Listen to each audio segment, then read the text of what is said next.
కీర్తనల గ్రంథం 14వ అధ్యాయము. దేవుడు లేడని బుద్ధిహీనులు తమ హృదయములో అనుకొందురు. వారు చెడిపోయినవారు, అసహ్య కార్యములు చేయుదురు. మేలు చేయు వాడొకడునూ లేడు. వివేకము కలిగి దేవుని వెతకువారు కలరేమో అని యెహోవా ఆకాశము నుండి చూచి నరులను పరిశీలించెను. వారందరూ దారి తొలగి బొత్తిగా చెడియున్నారు. మేలు చేయు వారెవరునూ లేరు, ఒక్కడైననూ లేడు. యెహోవాకు ప్రార్థన చేయక ఆహారము మ్రింగునట్లు నా ప్రజలను మ్రింగుచు పాపము చేయు వారికందరికినీ తెలివి లేదా? పాపము చేయువారు బహుగా భయపడుదురు. ఎందుకనగా దేవుడు నీతిమంతుల సంతానము పక్షమున నున్నాడు. బాధపడు వారి ఆలోచనను మీరు తృణీకరించుదురు.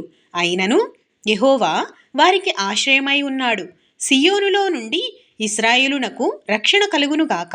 యెహోవా చెరలోని తన ప్రజలను రప్పించునప్పుడు యాకోబు హర్షించును, ఇశ్రాయేలు సంతోషించును. ఆమెన్ ప్రభువా.